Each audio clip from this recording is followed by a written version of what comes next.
નમસ્કાર મિત્રો દેશ અને દુનિયાના સુપરફાસ્ટ સમાચારમાં તમારું સ્વાગત છે। ભારતીય મૂળના 22 વર્ષના બે યુવાનો અબજોપતિ છે। ભારતીય મૂળના બે અમેરિકન યુવાનો આદર્શ હિરેમઠ અને સૂર્યા મીગા તેમજ તેમના મિત્ર બ્રેન્ડન કુડીએ માત્ર 22 વર્ષની વયે સ્વબળે અબજોપતિ બનીને ઇતિહાસ રચ્યો છે। તેમણે મેટાના CEO માર્ક ઝુકરબર્ગને રેકોર્ડ તોડ્યો છે, જે 23 વર્ષની વયે અબજોપતિ બન્યા હતા। આ ત્રણેય મિત્રોએ સ્થાપેલા AI રિક્રુટિંગ સ્ટાર્ટઅપ મર્કોરનું મૂલ્ય ઝડપથી વધીને 10 અબજ થતાં તેઓ અબજોપતિ બન્યા છે। હું દરરોજ મરી રહ્યો છું। પ્લેન ક્રેશમાં બચી ગયેલા વિશ્વાસની આપવીતી સામે આવી છે। અમદાવાદ પ્લેન ક્રેશના 6 મહિના પછી પણ એકમાત્ર બચી ગયેલા વિશ્વાસ કુમાર ભાલિયા PTSDથી પીડાઈ રહ્યા છે। યુકેમાં પાછા ફરેલા વિશ્વાસે કહ્યું છે કે મારા માટે બચી જવું એ ચમત્કાર અને સજા બંને બની ગયું છે। હું દરરોજ મરી રહ્યો છું। દુર્ઘટનામાં તેમણે ભાઈ ગુમાવ્યો હતો। તેમના વકીલે એર ઇન્ડિયા પાસેથી પરિવાર માટે ખાસ આર્થિક રાહત પેકેજની માંગ કરી છે, કેમ કે તેઓ માનસિક અને શારીરિક રીતે અક્ષમ છે। જયપુર હાઈવે પર અકસ્માતમાં ધાનેરાની બે મહિલાનું મૃત્યુ થયું છે। રાજસ્થાનના જયપુર નજીક એક ભયાનક માર્ગ અકસ્માત સર્જાયો, જેમાં બનાસકાંઠાના ધાનેરા પંથકના એક પરિવાર ઉપર આપ તૂટી પડ્યું છે। બેફામ ગતિએ આવેલા ડમ્પરે ઇકો ગાડીને ટક્કર મારતા ધાનેરાની બે મહિલાઓના મોત થયા છે। પરિવાર ખાટુ શ્યામના દર્શન કરવા જઈ રહ્યો હતો। ડમ્પરે કુલ 17 વાહનોને અડફેટે લીધા હતા, જેમાં 19 લોકોનો ભોગ લેવાયો છે। ઇકોમાં સવાર અન્ય 3 લોકોને પણ ગંભીર ઈજા થવા પામી છે। સારા સમાચાર સામે આવ્યા છે। મોટી રાહતના સમાચાર। DGCA હવાઈ મુસાફરીના નિયમોમાં સુધારાનો પ્રસ્તાવ મૂક્યો છે, જેમાં મુસાફરોને બુકિંગના 48 કલાકની અંદર કોઈ પણ વધારાના શુલ્ક વિના તેમની ટિકિટ રદ કરવાની અને મુસાફરીની તારીખ બદલવાની મંજૂરી મળી શકે છે।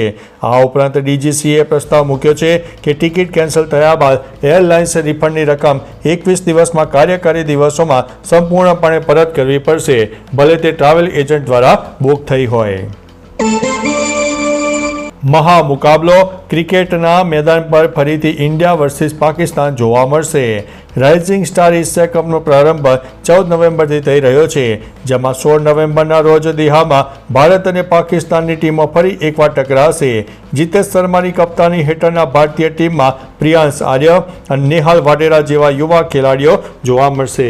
યુવા પ્રતિભાઓના આ ટુર્નામેન્ટના 6 સંસ્કરણમાંથી ભારત માત્ર એક વાર જીત્યો છે। ક્રિકેટ ચાહકો ફરી એકવાર આ રોમાંચક મેચ જોવા માટે આતુર છે। કેનેડા જવા માંગતા ભારતીય વિદ્યાર્થીઓની મુશ્કેલી વધી છે। કેનેડાની કડક ઇમિગ્રેશન નીતિને કારણે ભારતીય વિદ્યાર્થીઓ મુશ્કેલીમાં મુકાયા છે। ઓગસ્ટ 2025માં 74% ભારતીય વિદ્યાર્થીઓની સ્ટડી વિઝા અરજીઓ નકારવામાં આવી, જે 2 વર્ષ પહેલાના દર કરતાં બમણી છે। આ પગલાંને કારણે ભારતીય વિદ્યાર્થીઓ તરફથી આવતી અરજીઓની સંખ્યામાં પણ નોંધપાત્ર ઘટાડો થયો છે। નવા આંતરરાષ્ટ્રીય વિદ્યાર્થીઓના પ્રવેશમાં પણ 43.1%નો તીવ્ર ઘટાડો થયો છે। લુખ્ખા પકડવા પોલીસનું વિશેષ અભિયાન। રાજકોટ શહેર પોલીસે લુખ્ખા પકડવા માટે વિશેષ અભિયાન શરૂ કર્યું છે। પોલીસે નાગરિકોને સહયોગ આપવા માટે અપીલ કરી છે અને માહિતી માટે વોટ્સઅપ નંબર 63596 29896 જાહેર પણ કર્યો છે। કોઈ પણ શંકાસ્પદ વ્યક્તિ અથવા તો પ્રવૃત્તિ વિશે માહિતી આપનારની ઓળખ ગુપ્ત રાખવાની ખાતરી આપવામાં આવી છે। શહેર પોલીસ કમિશનરે જણાવ્યું છે કે આ અભિયાનનો હેતુ ગુનાખોરી પર નિયંત્રણ લાવવાનો છે અને નાગરિકોનો સહકાર મહત્વપૂર્ણ રહેશે। ભારતમાં રાજકારણ એક ફેમિલી બિઝનેસ છે। કોંગ્રેસ સાંસદ શશી થરૂરે ભારત રાજકારણમાં પ્રવર્તતા વંશવાદની આખરી ટીકા કરી છે। તેમણે કહ્યું છે કે ભારતમાં રાજકારણ એક પારિવારિક બિઝનેસ બની ગયું છે, જ્યાં કેટલાક લોકો રાજકારણને જન્મસિદ્ધ અધિકાર માને છે। થરૂરે લોકશાહીના સાચા અર્થ માટે નહેરુ અને ગાંધી પરિવાર સહિત દેશભરના રાજકીય પરિવારોનો ઉલ્લેખ કર્યો છે। યોગ્યતા આધારિત વ્યવસ્થા લાવવાની અને કાયદેસર સુધારા કરવાની જરૂરિયાત ઉપર ભાર મૂક્યો છે। સુરેન્દ્રનગરમાં પાકને નુકસાનીનો સર્વે પૂર્ણ। સુરેન્દ્રનગરમાં કમોસમી વરસાદથી પાકને થયેલા નુકસાનીનો સર્વે પણ પૂર્ણ થઈ જવા પામ્યો છે। રાજ્ય સરકારના નિર્દેશ પર જિલ્લા તંત્રે 500 ટીમો બનાવીને યુદ્ધના ધોરણે કામગીરી કરી। મુખ્યમંત્રી અને કૃષિ મંત્રીના માર્ગદર્શને 10 તાલુકાના 500 ગામોમાં સર્વે થયો હતો। તુવેર, કપાસ અને મગફળી જેવા પાકોને મુખ્ય અસર થઈ છે. ગ્રામસેવક, તલાટી, કૃષિ સહાયક અને સ્થાનિક કર્મચારીઓની ટીમોએ ગામોની મુલાકાત લઈને માહિતી એકત્ર કરી હતી. પાક નુકસાની મામલે સરપંચોનું આવેદનપત્ર સામે આવ્યું છે. રાજ્યમાં કમોસમી વરસાદ અને માવઠાથી ખેત પેદાશોને ગંભીર નુકસાન થયું છે. ખેડૂતોની સ્થિતિ દયનીય બની છે. વંથલી અને માણાવદર તાલુકાના 60થી વધુ ગામોના સરપંચોએ જૂનાગઢ કલેક્ટરને આવેદન પાઠવીને રજૂઆત કરી છે. વળતર ઓછું મળવાથી ખેડૂતો દેવાદાર બની રહ્યા છે. સરપંચોએ 3 મુખ્ય મુદ્દાઓ પર તાત્કાલિક નિર્ણયની માંગ કરી છે. સરકારે ખેડૂતોને પડખે ઊભા રહીને મદદ કરવી જોઈએ. કેન્દ્રીય મંત્રી લલ્લનસિંહ વિરુદ્ધ એફઆઈઆર નોંધવામાં આવી છે. બિહાર વિધાનસભા ચૂંટણીને થોડા દિવસો બાકી છે ત્યારે ચૂંટણી પંચે મહત્વપૂર્ણ કાર્યવાહી કરી છે. કેન્દ્રીય મંત્રી રાજીવ રંજનસિંહ એટલે કે લલનસિંહ વિરુદ્ધ એફઆઈઆર દાખલ કરી છે. અહેવાલો અનુસાર લલનસિંહે મોકામામાં એક વિવાદાસ્પદ નિવેદન આપ્યું હતું, જેના કારણે એફઆઈઆર દાખલ કરવામાં આવી છે. બિહાર વિધાનસભા ચૂંટણી 2 તબક્કામાં યોજાવાની છે. પ્રથમ તબક્કા માટે મતદાન 6 નવેમ્બરે અને બીજા તબક્કા માટે 11 નવેમ્બરે થવાનું છે. બિરસા મુંડાની 150મી જન્મ જયંતિ ઉમરગામથી રથયાત્રા નીકળશે. બીજેપીએ આદિવાસી ભગવાન બિરસા મુંડાની 150મી જન્મ જયંતિ નિમિત્તે ભવ્ય રથયાત્રાનું આયોજન કર્યું છે. આ રથયાત્રા 7મી નવેમ્બરે ગુરુવારે ઉમરગામથી પ્રસ્થાન કરશે. આયોજન, માર્ગ અને સ્વાગત કાર્યક્રમોની તૈયારી માટે ઉમરગામ તાલુકા સરપંચ કચેરીમાં સમીક્ષા બેઠક યોજાઈ હતી, જેની અધ્યક્ષતા ધારાસભ્ય રમણ પાટકર અને તાલુકા વિકાસ અધિકારીએ કરી હતી. જ્હોન અબ્રાહમે 7.5 લાખમાં ફ્લેટ ભાડે આપ્યો.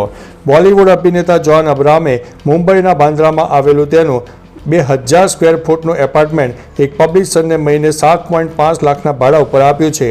ગ્રીન એકર બિલ્ડિંગના 3જા માળે આવેલું આ એપાર્ટમેન્ટ જ્હોનના મજબૂત રિયલ એસ્ટેટનો રોકાણનો એક ભાગ છે. તેણે 2023માં બાંદ્રામાં 70.83 કરોડનો એક બંગલો પણ ખરીદ્યો હતો. જ્હોન અબ્રાહમની રિયલ એસ્ટેટની આ ડીલ ચર્ચાનો વિષય પણ બની છે. 8મા પગાર પંચને લઈને મોટા સમાચાર સામે આવ્યા છે. લાંબી રાહ જોયા પછી કેન્દ્ર સરકારે આખરે 8મા કેન્દ્રીય પગાર પંચની રચનાની જાહેરાત કરી છે. નાણાં મંત્રાલયના ખર્ચ વિભાગે 3 નવેમ્બરના રોજ એક ગેઝેટ નોટિફિકેશન બહાર પાડ્યું હતું, જેમાં કમિશનની રચના, સભ્યો, કાર્યક્ષેત્ર અને મુખ્ય મથકની વિગતો આપવામાં આવી છે. કમિશન કર્મચારીઓ માટે વર્તમાન આર્થિક પરિસ્થિતિ અને નાણાકીય શિસ્તને અનુરૂપ તર્કસંગત, કાર્યક્ષમ અને પ્રદર્શન આધારિત પગાર માળખું સુનિશ્ચિત કરાશે. કોંગ્રેસે પાક નુકસાની અંગે આવેદનપત્ર આપ્યું છે. ગુજરાતમાં તાજેતરના કમોસમી વરસાદથી મગફળી, ડાંગર અને કપાસ જેવા ખરીફ પાકને વ્યાપક નુકસાન થયું છે. ખેડૂતોને તાત્કાલિક રાહત આપવા માટે પાવી જેતપુર કોંગ્રેસે મામલતદાર કચેરીમાં આવેદનપત્ર આપીને આક્રમક રજૂઆત કરી છે. આવેદનમાં જણાવવામાં આવ્યું છે કે કુદરત રૂઠી હોય તેમ વરસાદથી ખેડૂતોનો કોળિયો છીનવાઈ ગયો છે. છેલ્લા 7 સિઝનથી વાવાઝોડા અને અતિવૃષ્ટિનો માર પડે છે, પરંતુ સરકાર માત્ર જાહેરાતો કરીને સંતોષ માને છે. માતા, પિતા અને પુત્ર એક સાથે સંસાર ત્યજશે. સુરતમાં 5 થી 7 નવેમ્બર દરમિયાન 13 સંયમવીરો સામૂહિક દીક્ષા મહોત્સવ યોજાશે. પાલ વિસ્તારમાં રોમે રોમે પરમ સ્પર્શ વાટિકામાં યોજાનાર આ મહોત્સવમાં 500થી વધુ જૈન સંતોની પાવન નિશ્રા રહેશે. દીક્ષા લેનારાઓમાં એક જ પરિવારના 3 સભ્યો મનોજભાઈ, ઇન્દુબેન અને વૃષ્ટિક કોરડિયા પણ સામેલ છે. આ પ્રસંગે વર્ષીદાન યાત્રા, ભક્તિ સમારોહ અને દીક્ષા વિધિનું પણ આયોજન છે. તો ચાલો મિત્રો, ફરીથી દેશ અને દુનિયાના સુપરફાસ્ટ સમાચાર લઈને મળતા રહીશો. ત્યાં સુધી અમને રજા આપશો. નમસ્તે.